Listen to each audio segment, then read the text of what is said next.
about 20 years ago, and I was working in the summertime with kids in this village in Newfoundland, a little outward village, and at the dances that the community had on Saturday night, the old people would sing unaccompanied. And I remember the first time I heard them, and I had never heard music sung like that, and yet as I stood and listened to them, I felt like it was something that I knew, something that I'd experienced before.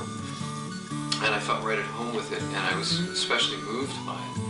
And I think that was the same kind of experience that I've experienced as a performer playing Celtic music, where people will have a really profound reaction to it, be quite moved by it.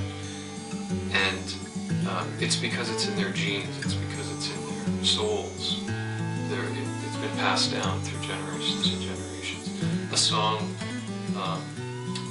might be 300 years old, it might be 1,000 years old. The melody may have come from one place and the words from another. And I think that's what makes Celtic music, Irish music especially, strong. It's music that I've played for a long, long time and never really done professionally, never done as a kind of a career thing. And the fellow that I worked with encouraged me to record some of these songs, and the outcome was the CD that I recently released. We recorded it. I wanted to do it in a very simple style. I wanted it to reflect the tradition, the simplicity of the music. I made the arrangements around the guitar and voice and added only a few other instruments, and I went to some people that I knew. A musician named Ken Whiteley, who lives in Toronto, is quite well known. And I also worked with two musicians from Ireland, Loretto Reed and Brian Taffany. They were great because, I'm not from Ireland, I'm from Ontario, and my learning this tradition is somewhat secondhand. They're right from there, and so they brought a real unique and authentic feel to what we did. We recorded it very simply, just in an office, just in a room, with the kind of equipment that's available today. You don't really need to be in a big studio. We didn't spend a lot of money, didn't spend a lot of time, and then it was mixed at a larger studio. And I put it out independently, and I've been distributing it independently. And it's been well received, and it's actually sold quite a few copies in the stores. I pass by her window and there sat a silver bird. Did I myself with my own eyes see? And the song that he sang was so sweet from the window. I felt a great peace coming over. I haven't always been in the music business doing what I'm doing now. About 10 years ago, I was actually a pop musician.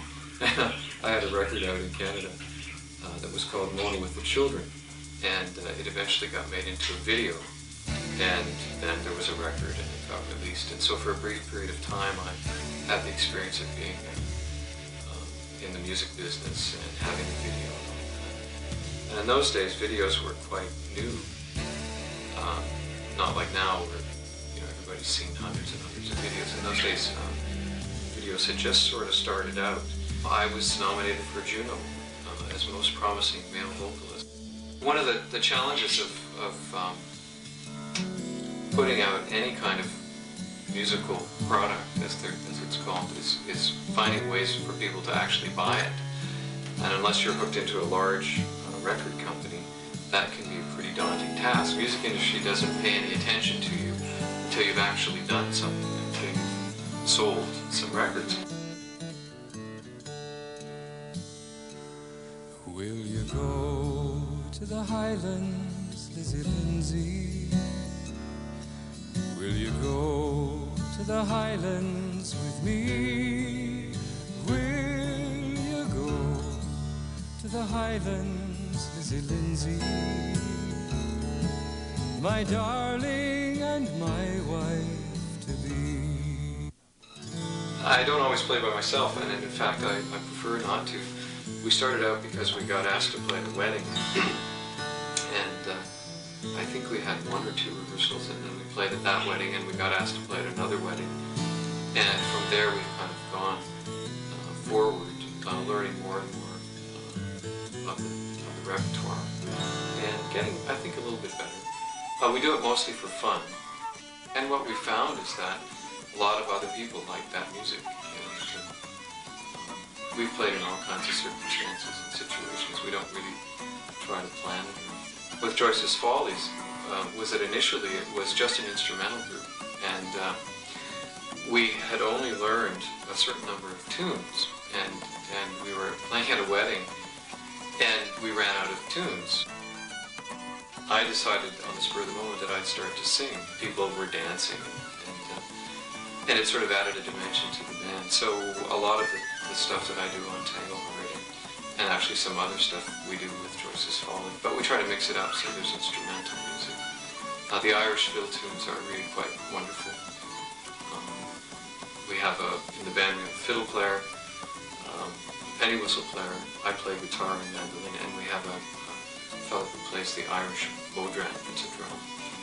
And interestingly enough, our fiddle player is from Russia, and the only really Irish person in the band is the fellow who plays penny whistle, named Sean O'Connor, and he's actually from Coburg, which is a lot closer to Ireland than Richmond Hill. Celtic music has experienced a real boom in the last couple of years, and I think part of it is that the music industry itself is this sort of always hungry beast, looking for new kinds of music and new markets to conquer. And people's interests in music have broadened in the last few years to include lots of music from around the world. And Celtic music has sort of fallen into this world music category in a sense. And then that's part of it. And the other part of it is I think that Celtic music has always been there in this culture. It's always been a part of what people know. The first song I ever learned was Greensleeves. I learned that song when I was about 4 years old. That's a song which is centuries old. So in a sense, I don't think the music has really never been popular. I think what's happened now is that the music industry has discovered it and has found ways of making it even more mainstream.